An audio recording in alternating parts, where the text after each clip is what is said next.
Bonjour à toutes et à tous, je suis ici aujourd'hui à l'invitation de Vol pour vous présenter la solution pour la création de livres numériques qui est iBook Author.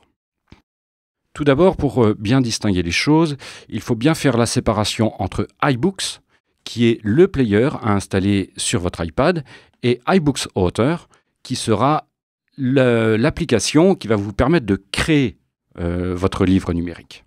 Alors, quels sont les prérequis pour travailler avec iBook Author? Tout d'abord, vous devez avoir une machine Apple, n'importe laquelle, avec Mac OS X Lion. Et il vous faudra également un iPad pour visualiser le contenu de votre livre au fur et à mesure que vous progresserez. Un petit historique, si vous voulez bien, sur l'histoire de ce logiciel. La volonté d'Apple a été très tôt de s'attaquer aux cartables numériques et de proposer un logiciel grand public destiné au monde de l'éducation. Quelques fonctions plébiscitées qui sont ressorties d'une enquête auprès d'utilisateurs d'iBook. Tout d'abord, on a les fonctionnalités multitouch qui vont exploiter pleinement la richesse de la tablette. On va pouvoir intégrer du multimédia qui peut être de l'audio, de la vidéo, de l'animation, de la 3D et évidemment toutes les interactions qui y sont reliées. On va avoir la possibilité de créer des notes personnelles à l'intérieur de ce livre ainsi que des fiches de révision. Enfin, il y a une fonction recherche qui est extrêmement puissante puisqu'elle va rechercher des termes aussi bien à l'intérieur de votre livre que sur le web. Quelques généralités sur iBook Author. Déjà, un petit rappel sur les différents formats de livres numériques qui peuvent exister sur le marché. Le plus courant, qui est l'EPUB, qui se décline en l'EPUB 2, l'EPUB 3 et l'EPUB Fixed Layout. Multiplateforme. Ensuite, on a la solution Apple, qui nous intéresse, avec ses iBooks. Et enfin, il y a d'autres formats propriétaires, comme la Fnac et son format Kobo, ainsi que le Kindle d'Amazon et son format Kindle 8. Quelques recommandations pour l'élaboration d'un iBook. Déjà, il faut vraiment que la création de votre livre prenne en compte toutes les possibilités que vous apporte l'application. Il faut vraiment penser numérique. En parallèle, donc, il n'est pas recommandé de s'inspirer d'une éventuelle mise en page papier que vous pouvez déjà avoir. Pourquoi ? Parce que la taille est souvent inadaptée, 99% du print est en format vertical. Là, on va travailler la plupart du temps sur un format horizontal. Et puis, cette mise en page papier n'est pas pensée pour tirer pleinement parti de toutes les fonctionnalités d'iBook Author. Enfin, il va être difficile d'insérer du contenu interactif puisque votre mise en page n'a pas tenu compte des possibilités que les widgets et autres contenus multimédia vous offrent avec l'application. Donc, iBook Author, c'est vraiment un outil grand public. Il n'a pas été seulement conçu pour les éditeurs, il est avant tout conçu pour le milieu scolaire et universitaire. Attention, ce n'est pas un outil de création d'application. Ce que vous allez produire sera bien un livre et ne pourra pas être distribué via l'App Store, mais via iTunes. On y reviendra un peu plus tard. Et ce n'est pas un outil pour faire de l'EPUB. Un livre que vous allez créer avec iBook Author ne pourra être distribué que dans l'iBook Store. Ceci étant, iBook Author est un outil puissant. L'énorme avantage, c'est que son coût de développement est extrêmement réduit. Vous pouvez gérer un projet simple, mais qui peut être très ambitieux, de A à Z. En utilisant IBA, donc, vous avez l'assurance de pouvoir créer un produit esthétique et interactif de manière très simple et relativement rapide. Il faut bien comprendre l'arborescence du logiciel. Alors, première des choses, on va se pencher sur le livre. Le livre, c'est le produit fini. Il comporte la jaquette, la table des matières et le glossaire. Ensuite, il y a les chapitres. Les chapitres, c'est l'espace principal dans la structure du livre.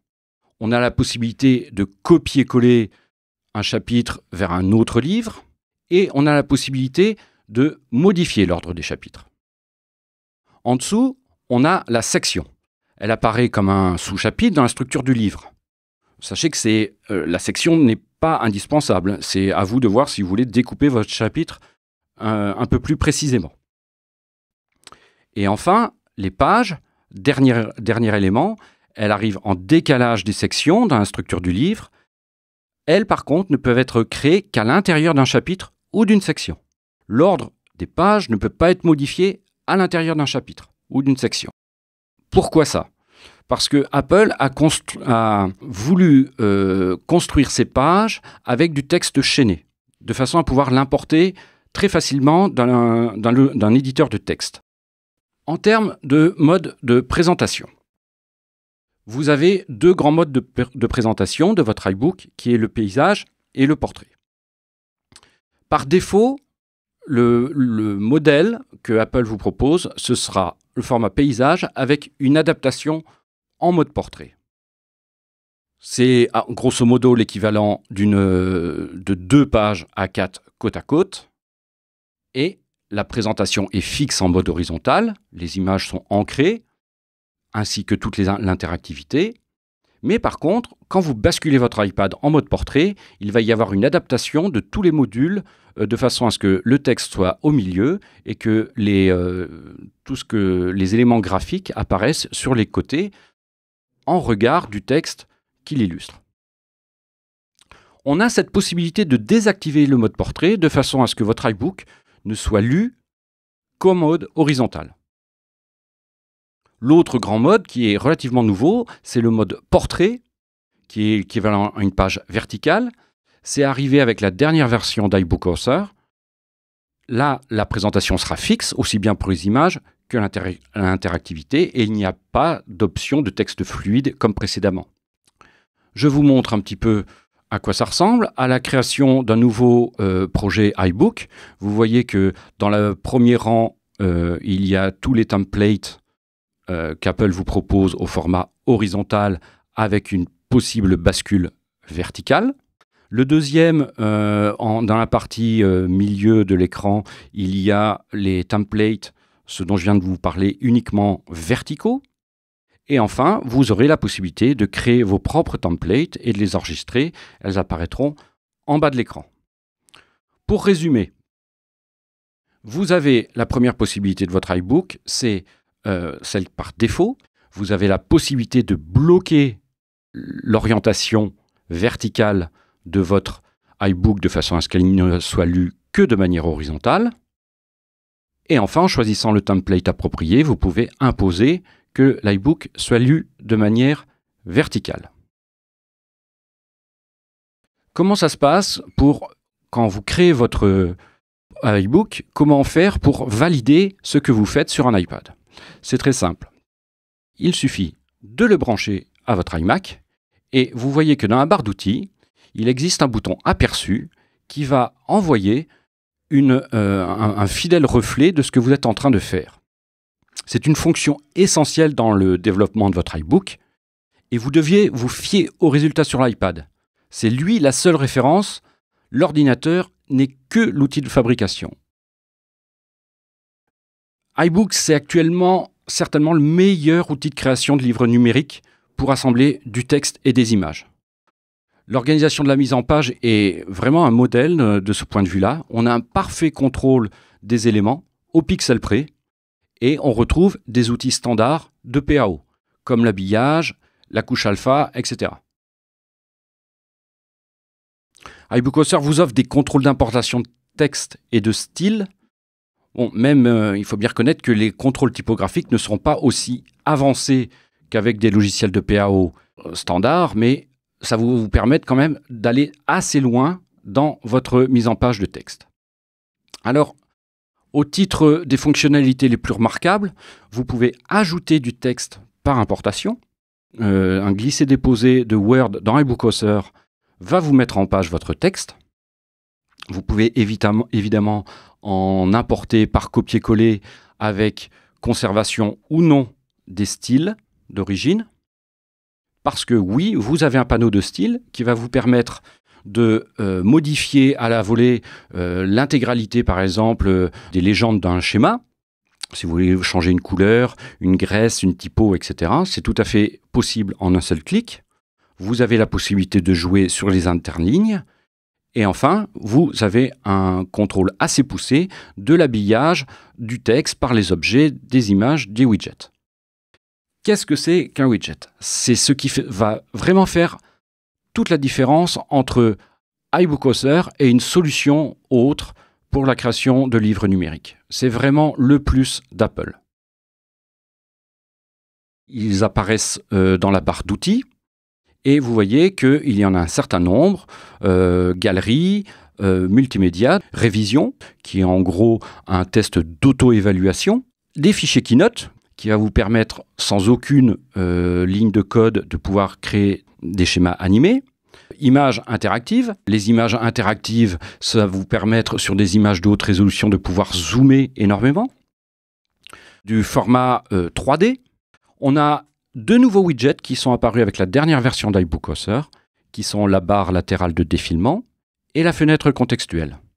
Enfin, on peut créer soi-même, pour les développeurs, ces widgets en HTML. Je vais faire une petite parenthèse concernant iAdProducer. Elle comporte une nouveauté puisque maintenant on peut travailler avec iAdProducer pour iBook Author. Initialement, cette application a été conçue par Apple donc pour créer des publicités sur device mobile. Maintenant, c'est ça la nouveauté, elle prend en charge, on peut créer des widgets pour iBook Author grâce à iAdProducer. C'est très facile, ce sont des technologies ici du web, mais vous n'avez pas besoin de compétences spécifiques en HTML ou JavaScript. Si vous en avez, tant mieux, vous pourrez aller plus loin, mais sachez que ce n'est pas indispensable, parce que vous avez des bibliothèques d'animation et de comportement qu'il suffit de glisser-déposer dans la fenêtre principale pour pouvoir créer votre animation. Quelques fonctionnalités supplémentaires dans iBook Author qui sont, à mon sens, très intéressantes. Tout d'abord, on peut voir la fonction de glossaire. Alors, vous voyez que dans la page, là, ici, il y a des mots en gras et globalement, c'est toujours sur ce système-là, c'est-à-dire que les termes du glossaire vont apparaître dans un style différent. Quand vous cliquez dessus, une fenêtre pop-up s'ouvre avec la définition. Pour vous, créateurs d'iBook, vous avez la possibilité, vous voyez en haut à gauche de mon interface, vous voyez que ici, je peux définir mes propres termes et mes définitions. Voyons maintenant la table des matières. Elle n'est pas vraiment comparable à celle utilisée dans un livre. Vous voyez que c'est la partie inférieure. On utilise rapidement cette table des matières pour naviguer entre les niveaux, que ce soit les niveaux, les chapitres, les pages ou les sections. Quelque chose également de très intéressant, c'est la création de notes personnelles. On peut surligner un texte, on peut lui attribuer une couleur et un commentaire, ce qui va nous faire une note complète.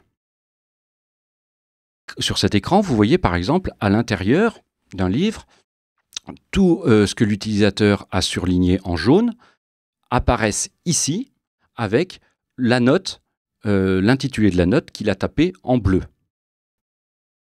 Toutes ces notes peuvent faire l'objet de fiches de révision. Alors, la fiche de révision, c'est une fonction intégrée. Vous n'avez absolument besoin de rien programmer pour que votre iBooks puisse en tirer parti. Par défaut, tous les termes de glossaire font l'objet d'une fiche de révision, ainsi que les notes que vous avez créées. Autre fonctionnalité intéressante, c'est la fonction de recherche. Elle est extrêmement puissante, elle est intégrée, automatique. Là aussi, vous n'avez besoin de rien faire. Il suffit de sélectionner un mot et de rechercher. Alors, en premier lieu, la recherche va se porter sur toutes les occurrences de ce terme à l'intérieur du livre. Ensuite, il va chercher dans le dictionnaire intégré Et là également, vous pouvez étendre la recherche au web et il y a même un bouton pour Wikipédia si vous êtes connecté.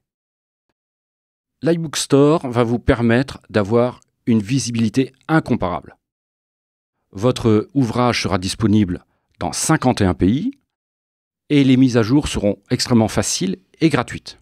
En plus, maintenant, vous pouvez ajouter une notion de collection. Vous pouvez traiter, par exemple, de plusieurs sujets qui sont tous en rapport les uns avec les autres et elles pourront apparaître dans l'iBook Store groupées. Elles seront d'autant plus visibles. Une petite parenthèse maintenant sur le nouveau système d'exploitation qu'Apple a dévoilé il y a quelques semaines, qui est OS X Mavericks. En libre téléchargement depuis sa sortie. Et il y a une très bonne nouvelle pour les créateurs d'iBooks, c'est que vous voyez que dans le dock, maintenant, il y a une application qui s'appelle iBooks et qui va vous permettre de lire vos iBooks directement sur vos ordinateurs Apple sans avoir d'iPad. Ce que je vous propose maintenant, c'est de vous faire une démonstration de différentes fonctionnalités que nous avons pu évoquer en termes de recherche, en termes de glossaire et en termes de fiches de révision. Nous voici donc maintenant sur l'iPad, sur lequel il y a un certain nombre d'iBooks qui ont été téléchargés. Je vous propose d'examiner l'une de mes dernières réalisations, qui n'est pas encore en ligne sur l'iBook Store, mais je vais vous faire cette démonstration à partir de cet exemple. Un ouvrage de physiologie. Et là, donc, on arrive directement sur la dernière page que j'ai consultée. Pour ceux qui ne connaissent pas, je vais vous faire une rapide démonstration du mode de navigation. Donc, on va dézoomer avec 2 doigts pour revenir à notre table des matières, comme j'ai pu vous le montrer dans la démonstration d'iBook Author. Donc, vous voyez que tout en bas, il y a les différents points blancs qui correspondent chacun à un chapitre. On peut très bien, en cliquant un point, aller d'un chapitre à un autre. À l'intérieur de ce chapitre, vous voyez, là, ici, on est dans le chapitre 4, et il y a 4 sections, la 4.1, la 4.2, la 4.3 et la 4.4, qui ont été générées automatiquement par l'application. Vous voyez que la première vignette dans le bandeau inférieur est un peu plus grosse. C'est notre tête de chapitre. Vous voyez que si je clique sur 4.2, la température centrale, je vais directement à ma section 2. Je dézoome pour revenir, etc. Il y a deux manières, enfin en réalité il y a un plus, de naviguer de chapitre à un autre. On a vu la première qui est de passer dans les points. Ici, si je prends mon doigt sur l'image principale du garçon, vous voyez que ici, je vais passer directement au chapitre 5, avec toutes les images qui vont défiler tout en bas. Et nous arrivons directement au chapitre 5. Ainsi, un simple balayage sur l'image principale me fait passer de chapitre en chapitre. Et en bas, je peux ici glisser à l'intérieur de toutes les pages du chapitre. Voilà rapidement pour la navigation. Il suffit que je clique sur une vignette, sur la vignette de la page, pour qu'elle se mette en plein écran. Je vais vous montrer la fonction de recherche. Supposons que ce qui m'intéresse, c'est le mot thermolyse dans le deuxième paragraphe. Je clique dessus. Pardon. Voilà. Et ici, vous voyez que je peux faire une recherche. En cliquant sur recherche, il va déjà, au premier lieu, me rechercher toutes les occurrences de ce terme à l'intérieur de mon livre. Ensuite, vous avez en bas la recherche sur le web, en bas à gauche, si vous êtes connecté évidemment, ou une recherche directement sur Wikipédia. Ici, vous voyez que nous avons plusieurs mots en orange qui correspondent au style des termes de glossaire que j'ai choisi. Supposons que je clique sur hygrométrie, le pop-up avec la définition apparaît et je peux aller voir soit l'index du glossaire, soit le dictionnaire intégré de l'iPad. Je vais sur index du dictionnaire et ici, j'arrive sur l'ensemble des termes que l'auteur a intégré. Donc, comme je vous l'avais expliqué auparavant, vous voyez qu'ici, on a un terme connexe à hygrométrie, qui est hygrométrie relative, et je peux très bien aller voir à quoi cela correspond. On peut rajouter ici, dans l'index, vous voyez, des photos.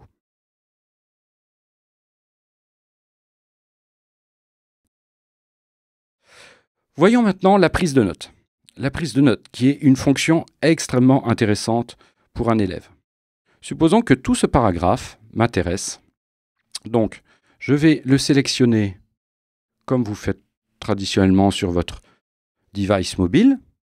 Et ici, je vais le surligner. En le surlignant, j'ai le choix de la couleur. Je peux mettre du vert, par exemple. Et je peux lui associer un texte.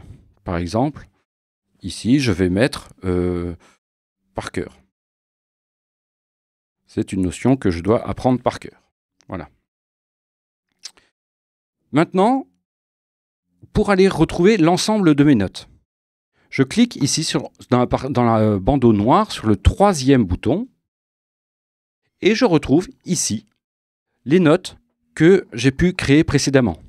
Vous voyez que là, je suis dans le chapitre 9, il est en surbrillance, et que j'en ai créé une autre dans le chapitre 4. Voilà, là que j'avais intitulé « À savoir par cœur ». Donc ici, l'élève, l'utilisateur, peut se créer des fiches de révision et en fonction de la couleur, il peut lui attribuer des fonctions. Par exemple, ça peut être des notions qu'il demanderait à l'enseignant de réexpliquer, ça peut être des choses qu'il a envie de partager, parce que cette note-là, il peut très bien la partager.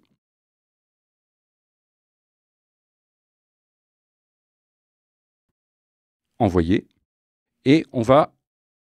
Voilà, il est prêt. On se retrouve dans Mail et vous voyez que note de thermorégulation. Et ici, vous voyez, il y a la note qui a été surlignée. Donc, il peut très bien envoyer cette note-là à l'enseignant en lui disant « Est-ce que vous pouvez réexpliquer ce passage-là que nous sommes plusieurs à ne pas avoir compris ?» Voilà. Ici, quelque chose d'également intéressant, c'est la possibilité de créer des fiches de révision à partir des notes, les fameuses fiches de révision. Ici, vous voyez dans le bandeau noir, tout en haut à gauche, enfin, il y a un onglet qui s'appelle « Fiches » et qui vous propose, en fonction des notes que vous avez créées, de les transformer en fiches de révision. Donc ici, voilà le texte que j'avais surligné, et vous voyez que si je la retourne, c'est « À savoir par cœur ». Je peux passer à l'autre, simplement, voilà, thermographie à infrarouge, parce que sachez que, par défaut, tous les termes du glossaire font l'objet d'une fiche de révision. Ça se paramètre ici. Vous voyez que on peut choisir le terme aléatoire, on peut mettre tous les termes du glossaire ou pas, et on peut choisir la couleur des notes qui vont faire l'objet de fiches de révision. C'est-à-dire que l'élève peut dire si je mets toutes les notes en vert, c'est celles dont je veux qu'elles se transforment en fiche de révision. Revenons maintenant à l'iBook en lui-même. Et je vais vous montrer ici quelques exemples de widgets pour ceux qui ne connaissent pas. Alors, je vais essayer d'en prendre quelques-uns qui soient révélateurs. Ici, nous avons l'exemple d'un fichier Keynote. Vous savez que Keynote vous permet de faire des présentations linéaires, mais sachez également que via les fonctions d'hyperlien, vous avez la possibilité de faire très facilement, sans aucune ligne de code, des modules interactifs. Je clique ici et vous voyez que là, en cliquant sur l'ombre, sur la silhouette d'un animal, va s'apparaître la température correspondante. Ça, c'est un widget Keynote, très facile à développer. Je vais vous montrer, par exemple, un autre type de widget. Ici, par exemple celle-ci, qui est une galerie d'images. Voilà. Simplement, avec ça, c'est des images qui ont été faites sur Illustrator. Il suffit simplement de les glisser à l'intérieur de l'espace du widget pour qu'il en fasse automatiquement une galerie. Alors, une galerie qui peut être jouée en miniature, mais que l'utilisateur aura toujours la possibilité de zoomer et de dézoomer. Ici, l'une des dernières nouveautés en termes de widget, c'est la possibilité d'ajouter une petite fenêtre en pop-up au-dessus d'un élément. Donc là, vous voyez, on a une info supplémentaire. On continue de faire un rapide tour. Alors, on arrive ici au questionnaire d'évaluation. Donc, nous voici ici face à un widget de révision. C'est-à-dire, ici, l'utilisateur va pouvoir s'auto-évaluer en fonction des questions que l'enseignant lui aura posées par rapport à un chapitre, par exemple. Ici, vous voyez que nous sommes dans la section 4 et on a fait un questionnaire à la fin de la section 4 pour savoir si l'étudiant avait assimilé les principales notions développées. Donc vous voyez que là, on a 5 questions à l'intérieur d'un même espace. Alors, je vais répondre systématiquement vrai. Donc la première, c'est faux. La deuxième est bonne. La troisième est bonne. Et la quatrième est bonne. Et vous voyez que à la fin, il vous met automatiquement votre résultat. Vous pouvez tout effacer et recommencer. On peut en mettre plusieurs dans le même espace. Vous voyez que là, sur celui de gauche, il y a 4 questions, 2 questions sur celui de droite. On peut associer une image à ce questionnaire d'auto-évaluation et il y a différentes autres présentations de ce widget. Là, par exemple, ici, c'est de remettre les valeurs sur des images. Là, je fais n'importe quoi et ici, vous voyez que en faisant n'importe quoi, c'est plutôt pas mal. Voilà le widget révision qui propose plusieurs modules. Voici ici l'exemple d'une galerie d'images qui a été détournée pour l'incruster dans une caméra thermique. Il fallait montrer ici la notion d'animal endotherme et ectotherme. Autrement dit, les animaux à sang chaud et à sang froid. Et vous voyez qu'à travers cette caméra thermique, on n'était pas équipé, on a transformé une photo fixe pour montrer la différence de température. On peut évidemment, comme n'importe quelle galerie, pouvoir zoomer dedans. Voilà, une petite forme d'habillage. Enfin, l'une des nouveautés également, qui est très intéressante, je trouve, dans les widgets, c'est la possibilité de mettre un texte très long dans un espace assez restreint. Vous voyez qu'ici, on a la possibilité on n'a aucune limite de texte pour contraindre un texte long dans un espace.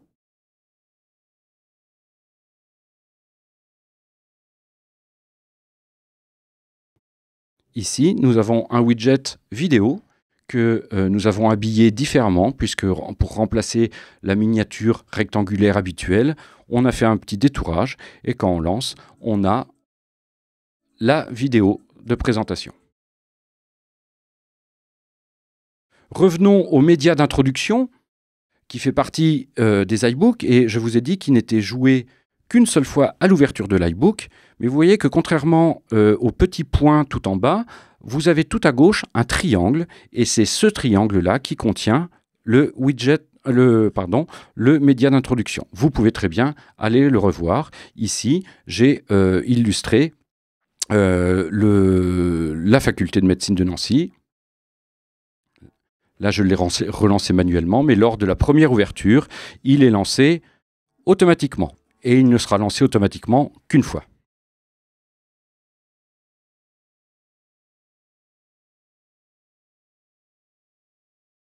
Donc on vient de voir les principales fonctionnalités d'un iBook. Je voudrais vous montrer pour terminer un autre type d'iBook avec un autre système de navigation.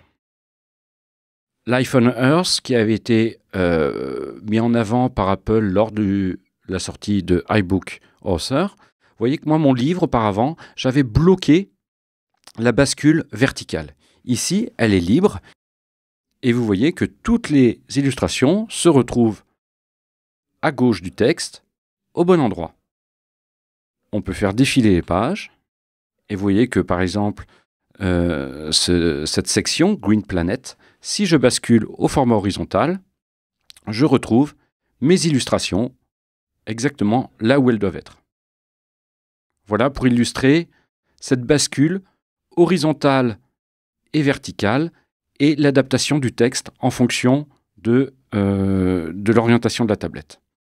Pour terminer, voici l'exemple d'un livre qui a été créé avec un template vertical, qui est un manuel d'utilisation d'un jeu vidéo. Et vous voyez que là, on a une petite bibliothèque d'images. Et si je pivote l'iPad, il ne se passe rien. Et on est absolument contraint à une lecture verticale. Voilà, nous venons de faire un rapide tour d'horizon des différentes possibilités que vous offre iBook Author et nous avons vu un petit peu comment le livre se présente, le système de navigation, les possibilités d'insérer des widgets.